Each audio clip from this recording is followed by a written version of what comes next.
How'd you make the ice balls? They're in the fridge. Good afternoon, good evening, good night. This is Ultra Value Fun Time, episode number 100. Congratulations. We made it the century mark. I'm Ryan Tofil.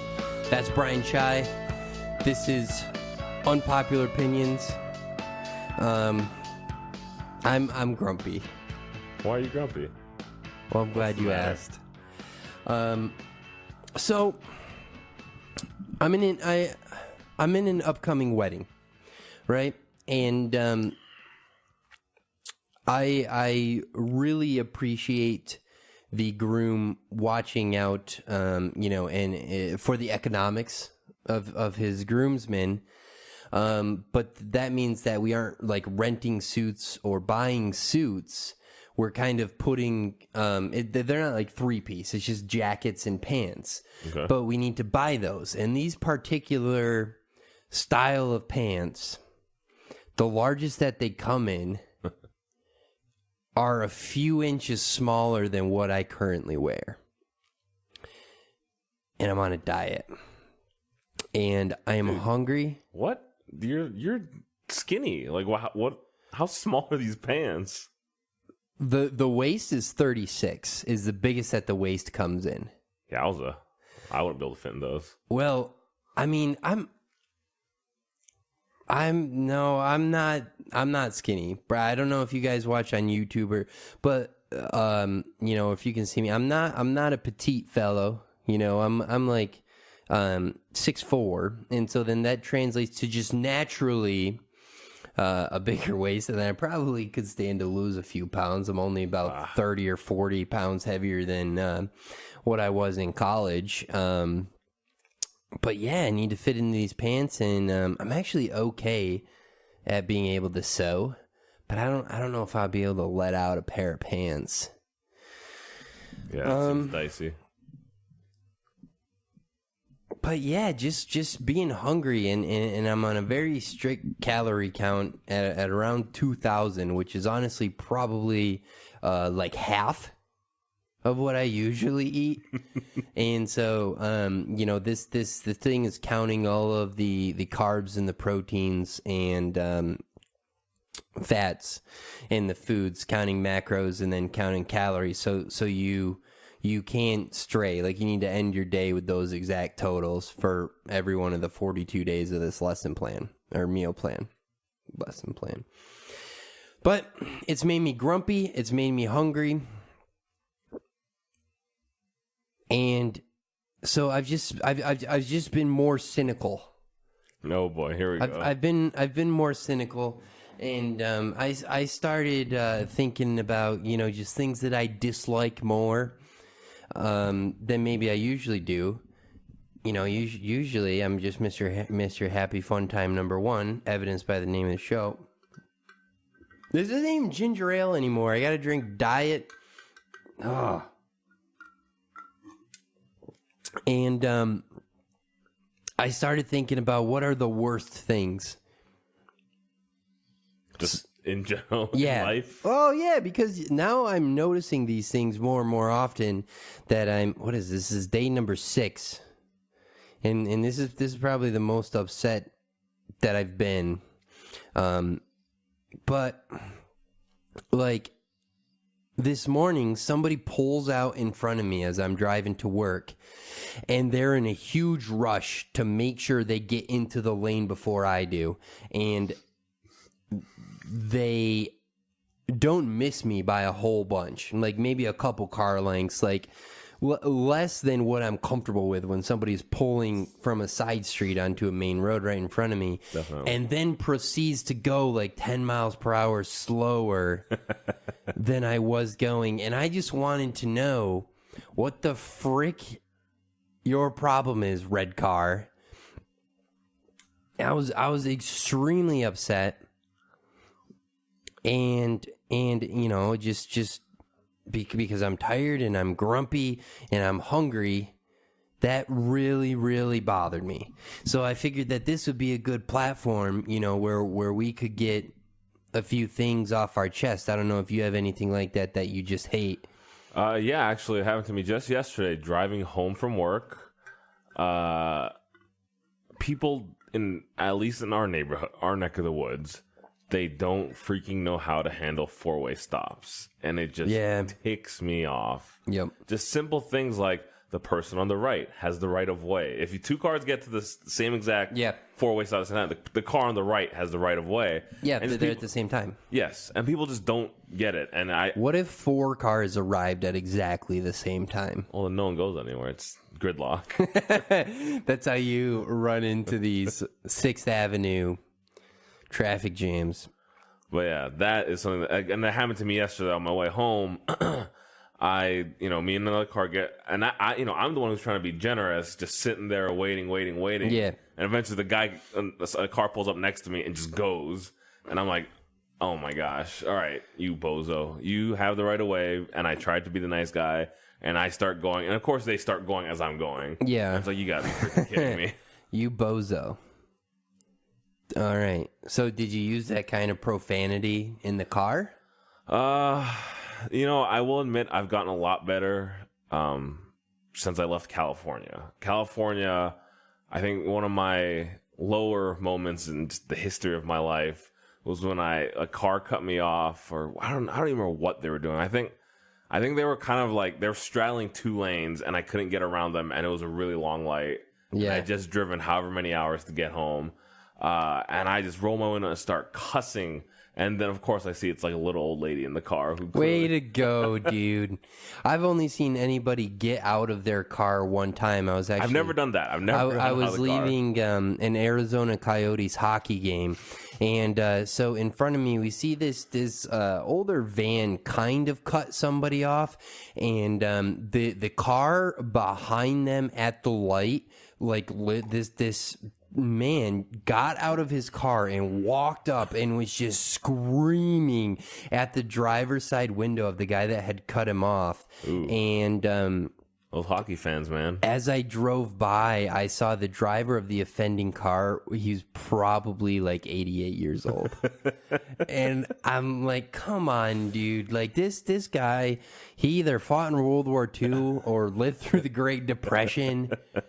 And he's got to put up with this crap from some guy literally getting out of his car and going up to them. Man, driving, I don't know what it is, but it's almost like just a completely different set of societal rules.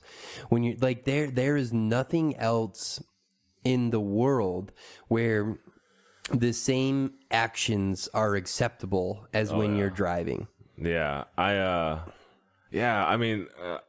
wife can attest to this. Driving in California just absolutely brought the worst in me. And, I'm a pretty mellow guy, like 90% of the time, as long as I'm not driving. Okay.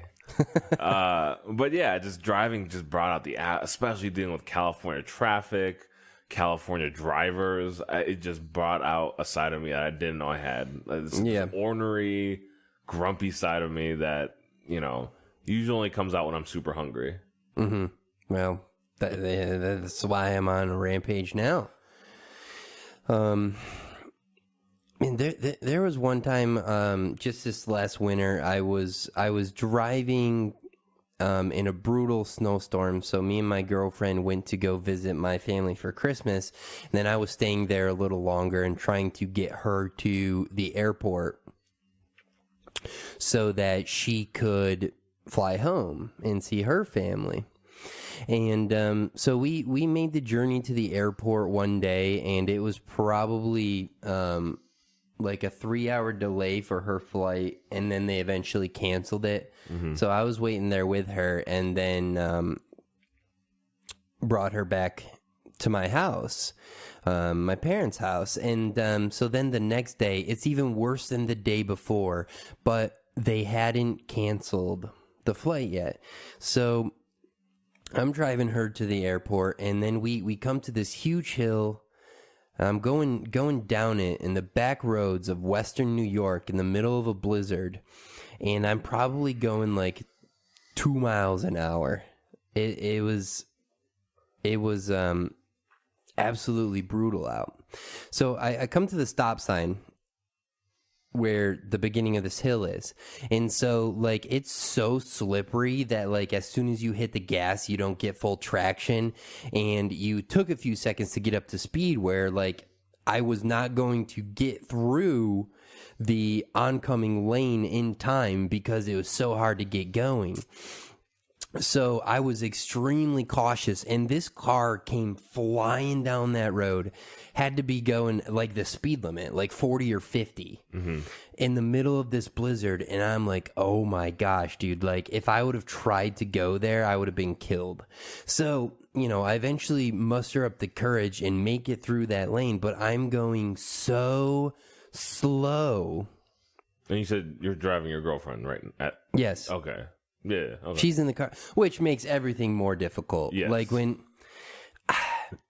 whenever you're in a relationship with somebody, get ready to have your driving criticized. Like no matter how bad of a driver they are, you're going to hear about anything they perceive as a mistake while they're in the passenger seat. So, you know, I make it onto this road with the hill on it, and I'm going like literally less than 5 miles an hour. And the stop sign is probably like 100 yards away, and it's a four-way intersection, but I have a stop sign. The cross traffic at the next stop sign would go straight through.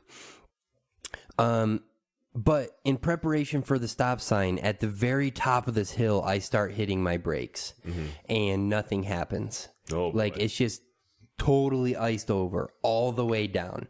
So like going to the stop sign, I was on my brakes the entire time and probably going like 4 miles an hour, but I had no control over the car. And so we slide all the way down this entire hill. And when I get to the stop sign,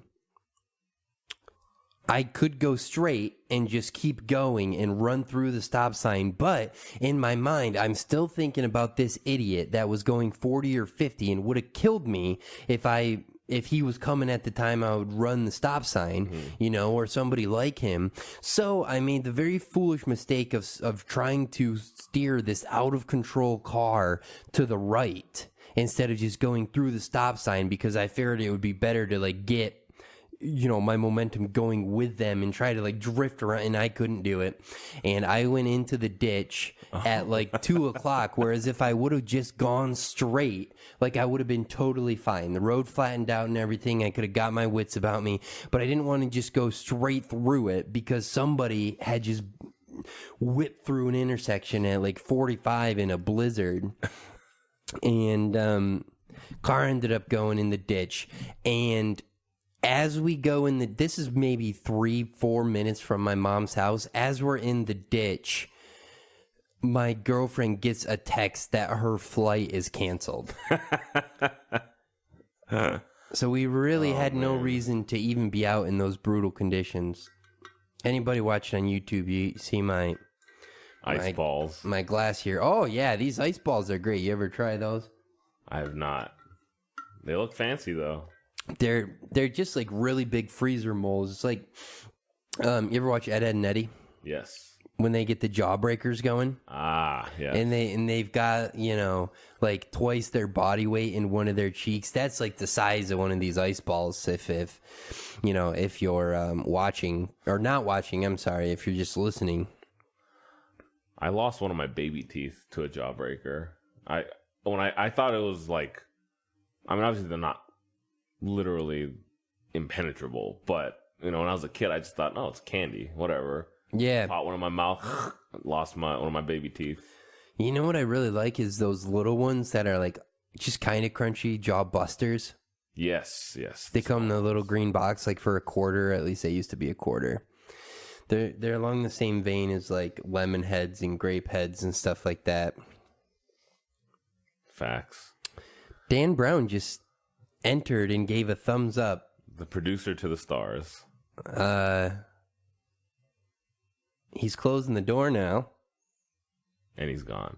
Oh, you could barely hear that. That was a very gentle door close. That was. It was like if I went to check on a sleeping child and then left their bedroom at night. That's how I would close the door. I think he said, "Good night, my little angels," as he left. The mics probably picked that up. Yeah. So going back to things that we hate, since we're venting, one thing I absolutely cannot stand are... Please refrain from saying a specific race or religion. Oh, drats. Never mind then. No, one thing I can't stand is people who are just so dismissive. Like, you know, it's one thing to have disagreements, you know? Yeah. But I remember one instance where, like, I just moved into dorms freshman year of college. Okay. Me and my buddy, we were sitting there watching pro wrestling, Monday Night Raw, together in my room. And the guy across the hall from me, who I was always cool with, you know, I had no problem with, kind of pokes his head and just this, like, flippantly dismissive attitude. Oh, you guys watch that crap. He didn't say crap. He said the other word. Oh, the other word. And I was just like, are you kidding me? Like, I barely know you. I'm pretty cool with him. Yeah. I barely know you. Like, you know, look, I understand pro wrestling's obviously not for everyone. If you don't like it, that's cool. That's fine. Whatever. I'm not going to judge you for it. Yeah. But to just, flippantly dismiss it like that, I thought that was just, like, I can't stand that. Yeah, the why I don't feel bad about ever watching pro wrestling is like anybody who is going to dismiss it is as just like being complete trash. You tell me that they've never watched an episode of like The People's Court.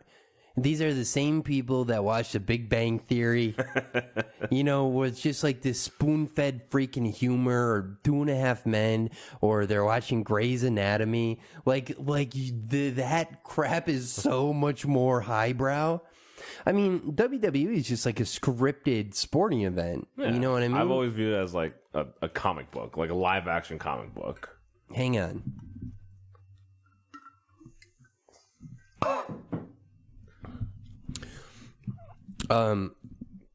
Whew.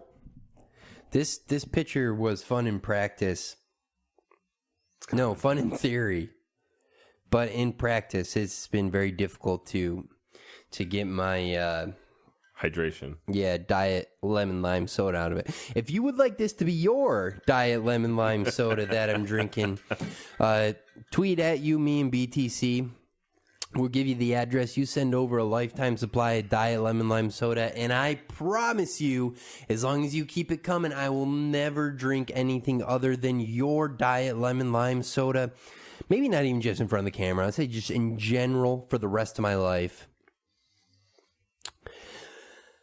I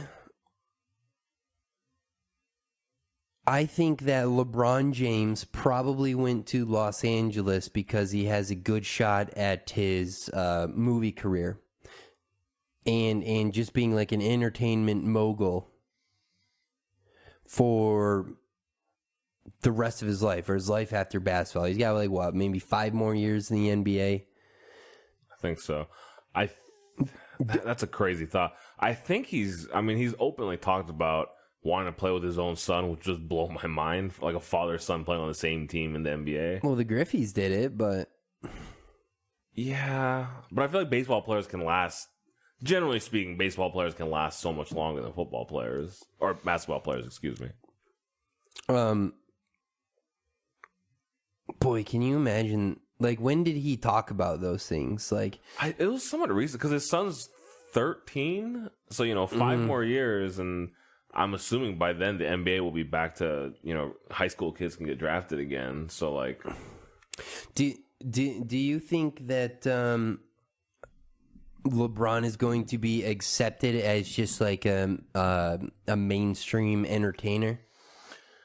I mean, he was in Trainwreck, which I don't like. Amy Schumer, I didn't watch it. Amy Schumer's fine. She's okay. Solid thumb sideways. Thumb sideways, Brian Chai for Amy Schumer. Are you just saying looks? Just in general, like, I've heard some of her stand up. Like I chuckled a couple times. I mean, I've watched stand up where I just don't laugh at all. Like what? Like what's the worst? Oh, jeez. I don't want to put my wife on blast, but she loves stand up, and I don't remember what she was watching, and I thought it was not funny at all. And she's laughing the whole time. Man, there have been a few that I've like struggled to get through. It was these two brothers. I think they're twins.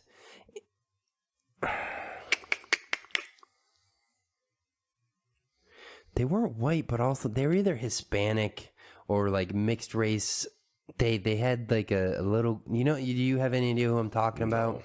I'm not the biggest stand-up guy. He's not the biggest stand-up fan, but yeah, I mean, I don't know if I'm really that interested in like seeing a LeBron James movie. I don't love The Rock in particular, but just because I like wrestling, I don't think it makes me any more likely to see the movies that he's in. Yeah, I haven't gone and seen a movie with Dwayne The Rock Johnson in a super long time. I'm trying to think of the last one I saw. Yeah, I mean he's in the Fast and Furious series now, right? Yeah. Like when did he enter that? With like 5 or 6, I don't know. Yeah, I think maybe I haven't seen a Fast and the Furious in theater because my wife just hates those movies. So I haven't seen those. I've only seen one of them. I think it was Fast 5. I just hit my face on the microphone. Yeah, so I haven't seen those in theater in forever. I did see Jumanji, not in theater. Didn't see Rampage, didn't see Skyscraper, and The Rock was one of my all-time favorite pro wrestlers, and I just one of his all-time favorite pro wrestlers. Never got into his movies. So, things we hate. I know you hated, or you said you did last time. I don't know if maybe you were just hamming it up for the camera, like you've been known to do. But you had talked about jobs that you hate, and it seemed for you to be most of them. Yeah. Well, see, so with everything, it's give and take. Like, so my first big job out of college was GameStop. Big job. Well, you're calling GameStop a big job? My first real job where like I wasn't working for my parents. Okay. So my first real job out of college was GameStop. Loved my manager, loved the people I worked with, just hated everything about the environment. Like that. Like the corporate. Yeah, the corporate, sales driven, all that stuff. It's like, I mean, I get it. There's a part of me that understands, obviously, their business. But, I'm pretty sure I've ranted on this very show about just, look, when a woman comes in to buy a gift card for a son's friend's birthday party, there's no point in me pitching like, hey, you want to pre-order Dead or Alive 7? Yeah. Like, there's no point. What do you think the future of GameStop is? I'm assuming you're going to say you don't see how it can survive much longer. What do you think, as a former employee, they could potentially do to change that fate? I mean, at this point, not much. Like, I know they've been expanding like their general merchandise. Like, they sell a lot more toys and T-shirts and kind of like geek culture, like memorabilia, stuff like that. But I mean, it's just so hard. Like, I mean, brick and mortar stores in general, GameStop or whatever, struggle so much because you have your big do-it-all places like a Target or a Walmart. Yeah. And then you have online shopping. Like, that entire middle class of brick and mortar stores are just like, I don't know how they survive. Like, I mean, obviously I'm no business expert, but I don't know how they survive. I think that they probably have to get into retro games in the store, where like I go in there to try to see if there's like a retro game I've been looking for or something like that. I mean, I'm probably, there's about 1% of us in the population. If I don't have a timeline or a schedule to stick to and I drive by a used video game store, not GameStop, something like a mom and pop. Yeah, or, even if it is a little bit bigger chain, but something where I know there's going to be retro used video games in there, I always stop. Yeah. And, maybe like Magic the Gathering, The thing is, though, is that's built on like community. I don't know who wants to really hang out in a GameStop. And like if you're selling Magic the Gathering cards, you need to have like tables for people to play at so that they can, sit there for a few hours and buy candy and pop from you and then go up and get a couple $4 booster packs every half hour or so. And, if they're going to go into like kind of, but see, I mean, obviously the name like GameStop, their focus is games, but yeah, like things like Magic the Gathering, other trading card games, comic books. Like I think they're really gonna have to go headlong into that kind of stuff because just physical video games just aren't in demand the way they were 5-10 years ago. I mean, I don't really like the atmosphere of a GameStop and trying to be sold to. Just because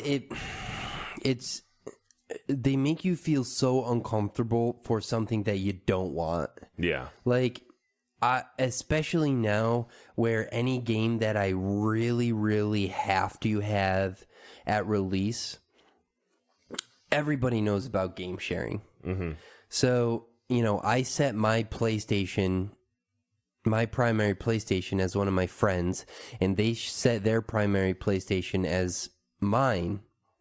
We can both then play each other's games while still being able to, have online on our own account and everything like that.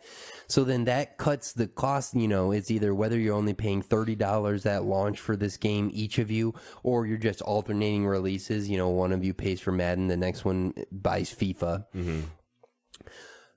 You do it that way, or if my buddy doesn't really have any interest in a game, I'll pre-order it from Amazon and get 20% off.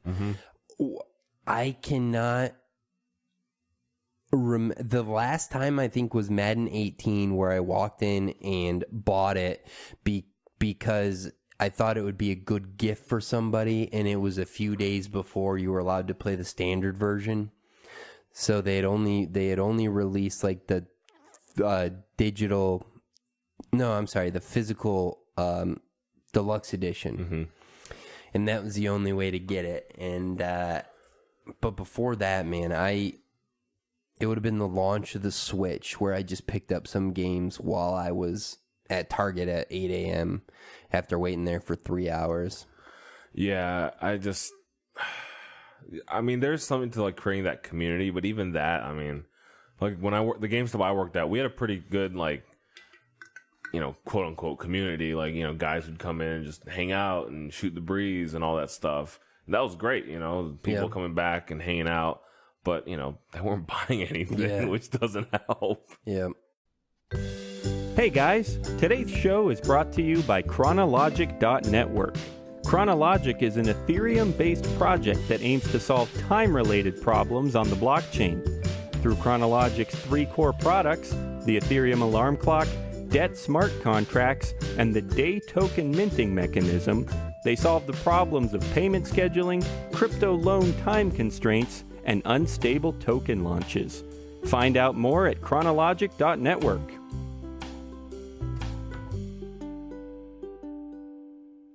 So what's something that you would pay a little bit more for? Whether it's in the video game realm or not, but you could go into GameStop and pay $60 for a new release, or you could get it for $47 from Amazon. What's a situation like that in any aspect of life where you're willing to pay the extra $12 to some certain business because they've given you a positive experience? Mainly because I'm not a great cook and my wife can't cook at all. Food. The most expensive meal I've ever had was at like a Gordon Ramsay steakhouse. And I probably, 2 steaks, sides, dessert, wine. After the tip, it was probably close to like $400, $500. Like, wow. It's not something I would do every day. I think that was for our anniversary. But yeah, like I've always felt comfortable paying a little more for food if I know I'm going to like a higher end restaurant. Yeah. I don't really do that because I don't want to ruin higher end restaurants for you because this was the best job I ever had. I feel bad even saying this, but in the back, you know, I don't know if they're like, yeah, I worked at fine dining. I was a fine dining waiter, and it's the best job I ever had, and I love the people there, and you know, I love the diversity because you had kids trying to work their way through college as runners, you know, and bussers. You had people who were trying to like be servers as a profession, as the waiters, because it was so high class. You know, you had some of the people doing the dishwashing didn't even speak English, and it gave me a great chance to brush up on my Spanish. Trying to talk to them, and you know, all of the chefs there, I don't think whether they were the highest paid ones or the lowest on the totem pole, all of them wanted to be like career chefs, you know, so it was fun talking to them and stuff like that. But yeah, I mean, maybe just having seen behind the scenes, the experience is a little different because like you get behind those doors and it is about, you know, what you would expect at like a Texas Roadhouse or something, you know. It wasn't. I mean, in fairness, like I did work, you know, at some of the nicer restaurants at Disney. That was my last job before this current one. And yeah, you know, I know how a lot of that stuff works back, you know, behind the scenes, all that stuff. But it's you're saying the atmosphere and the environment of the dining experience. That, and like I said, like I can't cook, man. Like there's no way I'm gonna get a steak as good. I maybe if I taught myself, maybe, you know, like really focus on learning how to cook just that perfect rare steak. But I don't have that desire. Have you ever eaten my beef? No. Well, no. You made burgers at WrestleMania. Unless that... No, those burgers, dude. I'm not good at many things. I think I've said this when prefacing, but I am good at Super Mario World. But I'm good at Super Mario World and grilling. Certain things. Good at grilling certain things. Gotcha. And I think that I can turn a really cheap steak into something that is extremely delicious. Just like the cheapest cut of sirloin, you know, I'll season it. I'll give it that marinade. You know, I'll put it on the grill, and it's something that I think you could easily sell for $40. But you know, so you got. All I'm saying is, man, after I'm done with this diet that I'm on, you got to have a bite of my beef. Sounds good. I will have a bite of your beef. You didn't really answer though. I feel like you just avoided the question. Sorry, what was the question? I'll answer. Is GameStop going down? Yes, I think it's unavoidable unless they really pivot their business direction. I just can't, because the thing that sustained GameStop for so long, and I know this firsthand because I work there, was the secondhand market, like the trading in of video games and selling used games. I mean, you know, we've all been there. You trade in a new game for $30, turn around, they're selling it for $55 used. You know, yeah. From my understanding, I still have a few friends who are in that market, like, still work at GameStop. That's really, you know, slowed to a crawl with the surge in both PC gaming and, you know, digital gaming. Like I only buy games digitally, and obviously there's no way to trade that into GameStop. What if they? I mean, I guess they know their profit margins and stuff. What if you make it $40? You know, so somebody trades in a new release a few days after. Like, if I see used on the shelf for $55 and a new for $60. I'm not buying either, but if I was, I'll take the new one. Yeah, I do feel like that. Yeah, that. But you know, the other thing is obviously their tiered rewards programs and all that. So if you have like, I think since I last shopped there, they have a new tier, like a Elite Plus or something like that. So there are 3 now. Yeah, so there's like the normal paid tier, and then there's one above that. Ooh. And I think that's like 20% off used games.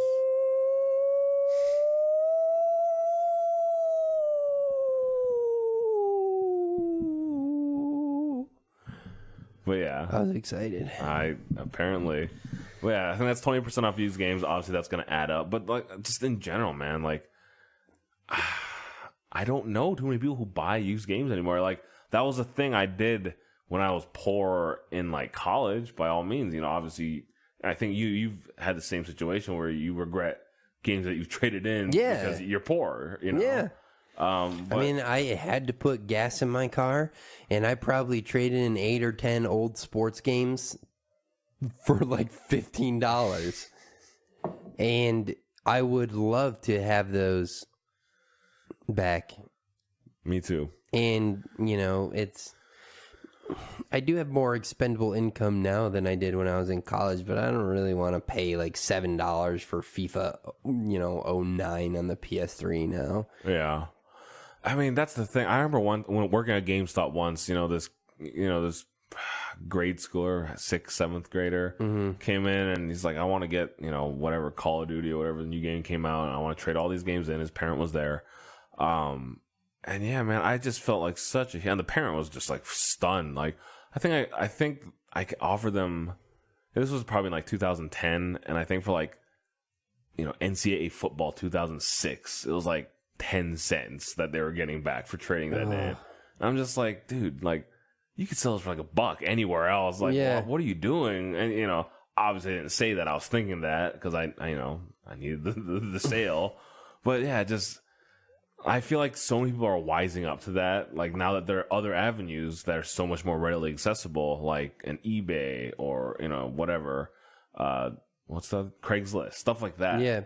Like, no one's gonna trade in. How much like wiggle room are you given on what you can offer on trade-ins? GameStop, it's a set thing. Really? Yeah. Like, you scan it and the SKU has a. And the crazy thing is, like, that value can change day to day. Like, they update that database every night. Yeah. So I know I was really bummed when I forgot to trade a game in. And this was when I was working there. I forgot to trade a game in. I was like, I'll just do it tomorrow. And that next day, it dropped like $15 in trade-in value. And I was just like, oh, dang it, that sucks. So what about so say somebody comes in and they need, they've got their PS3, right? And they want to buy a PS4. So like a $300 purchase for a new PS4? Something like that, yeah. $3. Okay, so you're saying that you'll give them $60 for their PS3. Yeah. And their entire collection, I don't know, is that about how much they get for it at like a GameStop these days, or? I mean, it depends. They always run promotions when it's like time to get a new system. Right. Really, I mean, honestly, the one thing saving GameStop and other game stores is probably console sales, like physical console sales. Yeah. But yeah, no, it's just a set limit. Sometimes they get bonus credit. Okay, but if somebody wants to make a $300 purchase, and let's make the gap even closer, you're offering them $90 for their old stuff. They've only got $200 with them. The management gives you no wiggle room. So they would rather lose out on that $300 sale than give you $10 of wiggle room. I guess, yeah. No, it is a firm number. There's no bartering system at GameStop. It is in the system. Yeah. Well, I guess that's good. That way you don't ever have to feel like you're getting the best deal or not. Like, regardless, you're getting ripped off at GameStop. Yeah, you are. Yeah, you don't have to question if there's anything that you could have said or anything like that. Boy, those places, EB Games and GameStop and Funko Land. Yep. Babbage's. Yeah. I've never been. It was like another game store. Yep. But those were the bee's knees to head into as a kid. I remember the Super Nintendo was my favorite even as a kid. So it was after the N64 was dominating the market, but before everyone had a computer. I don't know if like online sales were a big thing at that time. Definitely not. But, you know, the Super Nintendo was still my favorite console, but it just wasn't on the shelves at Walmart anymore in 1997, 98, 99. And to find out that Funko Land existed, and then I could have this entire like box of games for a Super Nintendo to be begging my mom for, man, like I just remember making so many deals with my parents about like behaving, or like we could go somewhere else that my brother wanted or sister wanted to go if we would then go into Funko Land, but it was only to look. Then so you're like, okay, but I got my foot in the door, and you're thinking like what you're gonna need to tell your parents to get a game there. Do you remember when you got your Super Nintendo, what games did you get with it? Well, so the Super Nintendo was at my house when I was born. Okay. Yeah. Because I was going to segue into another gripe that I have. All right. So the Super Nintendo, when I got it, it was a Christmas gift, and it came bundled with Super Mario All-Stars plus Super Mario World. Like, that is a friggin' amazing, like, packed-in bundle, you know? Got the original Mario, Mario Bros. 2, Mario Bros. 3, and Super Mario World. Yeah, that's a really cool cartridge. Yes. Like it kind of looks unlike any other cartridge. Yeah, we'll put an image up right here. Just kidding. There's no freaking way. But yeah, so my gripe is that game companies don't do that anymore. Like, you just don't get that launch day bundle. You know what I mean? Like, when I bought my PS3, I had no games for it. Like, it's just. But do you think they were really giving you that pack-in game for free? Maybe it wasn't free, but at least maybe now you could just look at it like, okay, you get to choose your first game. I guess. I mean, to me, just that particular cartridge with all those Mario games was just so emblematic of everything that Nintendo did so well. And I don't know. I just don't get that vibe from companies these days anymore. Like, I mean, I'm trying to think of when 1995-ish sound right for you. I mean, maybe 94. I'm trying to think of exactly when that game, because I think that the Super Nintendo had been like established by that point, where if they didn't do something big, you know, that's just the perfect thing, because it's such a, like, just even casual people like know who Mario is. Like, to get 5 games on one cartridge. If I've been holding out and looking for price drops on a Super Nintendo and it's 4 years after launch, it's going to take something like that to convince me to get it. So, you know, although when you're throwing out Super Mario World, which is the best game for that console or maybe ever, and it came as a standalone game at launch with the Super Nintendo, that might be just as good as Super Mario World plus a few others. Yeah. 4 years later. Yeah. But so, you know, But even going back a little further, like, just launch games in general, I don't know if they have the same oomph that they used to. The last big console launch game that I can, like, console exclusive launch game that I can think of, is probably the original Halo. Yeah, that was only for one system though. I don't remember one PS2 launch game. That's what I'm saying. Like, just that's the last one I can remember, and before that is probably Super Nintendo with, you know, Super Mario World. Mario 64 was a launch title. I don't know if it came packed in though. The N64. So disappointed in it.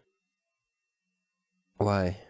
I just remember I had higher hopes for it as a kid. Like, the number of games that I religiously played on the N64, I can count with one hand. Mario 64, Zelda 64, Majora's Mask, WWF No Mercy. And I literally think that might be it. I mean, I don't think that the N64 is worth its weight in plastic as a system currently, but growing up, you know, when those, you know, Mario 64 blew my mind after only having seen Mario on a 2D platform. you know, now looking back on, I think it's really ugly. I don't think it controls well. I think we've established this in prior episodes. Yeah. You hate Mario 64. I don't hate it. I mean, I would take it over, you know, some random Call of Duty game or something like that. How do you feel? Infinite Warfare has to be the worst Call of Duty game, Is that right? the most recent one? Is that the one that's in space? Yes, but World War II came after Infinite Warfare. You're right. But, Okay, but so you hated the one in space. Oh, that was the one that I had to buy the deluxe edition of so I could get Modern Warfare 4 Modern Warfare, I'm sorry, Call of Duty 4 Modern Warfare. That was the bundle, right? Yeah, I think how that was their dastardly plan to get everyone to buy Infinite Warfare. It makes me a little sad and a little upset as an adult now that, like, you know, you and me growing up, the big seminal games were like Mario and Sonic and nowadays it's all shooters. You know, whether it's Call of Duty or Halo or Fortnite. Yeah. Like, it's shooters. I mean, not that I dislike shooters. It just is like, I don't know. Like, shooters take no creativity to make. Like, yeah, but I mean, I do think that there's something to be said don't you remember back in the day getting on the headset with all your friends and forming a group of 5 or 6? And if you could actually talk to each other and work together, like, those games were really, really fun to play online. Yeah. I guess I've just always been a single player guy. I mean, I've played multiplayer games, but to me, video games is kind of an intimate thing. Like, I like having that single player experience. It's just playing some Barry White music, like, on the bed with his PlayStation, just rubbing it gently. This is intimate. Is that what you meant? Yes. All exactly. right. I mean, yeah. I think I would probably agree. Definitely, as far as being a single player. Mm-hmm. Just because, you know, I'm trying to relax and stuff, and maybe you know, the really good Call of Duty players feel like they're relaxing because I'm really good at Super Mario World, and I still find it calming when I'm trying to speedrun that game. Mm-hmm. But I'm just trying to detach, and like, I don't play sports games on the highest difficulty. You know, I did for a bit on FIFA when I got really good at FIFA. Mm-hmm. But I never just make it furiously difficult for myself, and that's what trying to do anything online is for me these days. Yeah. I mean, have you ever played, like, Fortnite? I think I've got like 2 or 3 kills in my career at Fortnite. Like, yeah, it's just like that. I mean, like, those battle royale games that are so popular these days, like, more often than not, you're losing. You know what I mean? Like, yeah, you can have a good KD ratio and all that stuff, but, like, more often than not, you're not gonna be the number one person in a battle royale game that you launch. I just really don't like the aiming of Fortnite. It just feels like so random and unsatisfying to me. Yeah. When I'm playing Fortnite, there is no difference in feel. I don't even know if the controller rumbles. Does it? Like, when you hit them versus when you miss the other person. Like, there's no satisfaction. Like, Battlefield 1, our Indian posters moving around.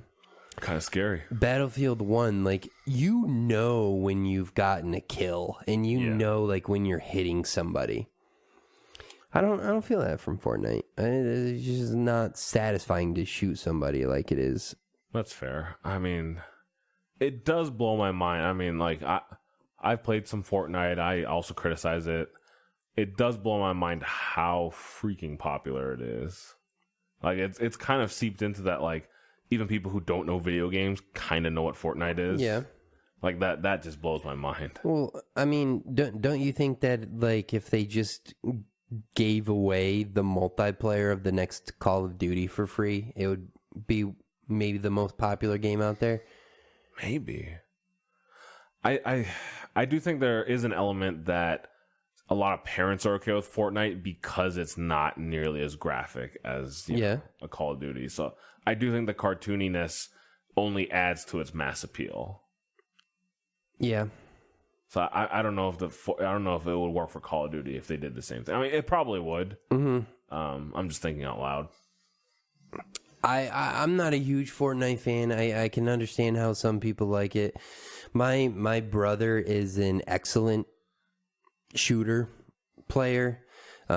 He spends a lot of time yelling at his TV for what he perceives as being unfair deaths. And I'm like, Danny, like, how could you possibly be enjoying? Like, I'm on Call of Duty going 2-10 every round, and I'm just joking around with my friends, and we're in the same party, and like our mutual friends that we play with, you know, and I probably play with them about, you know, 1/20th the amount that he does, but they literally ask, like, how are you guys related? Because I'm just like talking nonsense the entire time. Like, I don't care. Yeah. And he will be yelling at the TV because of the 4th death he took in a round where he went 28-4. And I'm like, well, like, how are you having fun? How is that fun? Yeah, I'm definitely more like you, man. You know, I guess it's just, you know, people like you and me, like I mean, it sounds like a dirty word, but we're probably just more casual gamers. Like, we like having fun. We like socializing with our friends. I don't think that I'm like casual in the amount of time and energy I put towards them, though. Yeah, I mean, I definitely am not either. But like, you know, I'm not in a game to go 28-4 in Call of Duty. Like, I could go 4-28, but if I'm just hanging out, shooting the breeze with my friends, yeah, that's worth it. We have Goof Troop on the Super Nintendo that we're gonna plug in after this episode's over. Oh boy, you ever play it? I have not personally played it. I didn't even know that game existed until I watched it on a speedrun recently. So you know all the tricks?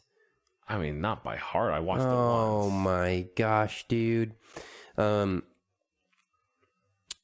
Goof Troop is probably the funniest Game Grumps episode. If anybody's that was the girl kart racing action girls. That the action, nobody knows what freaking Action Girls Racing Game Grumps episode is, but that one I showed to you just because there was the one segment where the guy was trapped in this terrible racing game, and he was driving this girl's car through a school and he couldn't get out of the locker room, and the other grump, Aaron, was like, forget about the jewels, man. And Danny couldn't even control his car. So, like, just the thought that Aaron thought Danny was still worrying about these jewels after everyone else had finished the race, like, literally 10 minutes ago, was so funny to me that it was worth the entire 20-minute episode. That was pretty funny. But this Game Grumps was actually in the era of JonTron being on the show. All these guys, like, I recommend, and I know that they don't need my recommendation, but they're very funny. JonTron, I love his own channel, and now Game Grumps is Ego Raptor and Danny Sexbang. I think it's like Dan Abadan or something. So I don't think that the JonTron episodes are regarded quite as highly as the Danny episodes are, but I do think that Goof Troop, which happened during the JonTron era, is probably the funniest episode. So, you know, if you guys have a chance, go look up Game Grumps Goof Troop. I guarantee you that you will laugh, and it's probably one of the series that like got me hooked on their stuff. It's a shame that there's no sequel to Goof Troop, is there? I don't think so. I mean, it's a Capcom game, and man, Capcom made some good Disney games when they had that license. Yeah, they really did, and it makes me upset that there really aren't any great movie tie-ins for games. You know, I know that Spider-Man is coming out and highly anticipated for PlayStation, but that's not the same thing. Like that could have existed whether there were recent Spider-Man movies or not. I mean, there's no connection to the movies whatsoever. Right. Yeah. Whereas like Lion King and Aladdin were released, like you got to go home and play these games because you just saw it in the theater.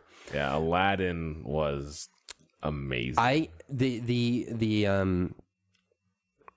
Sega Genesis version of Aladdin was the best-selling Sega Genesis game that wasn't a Sonic game.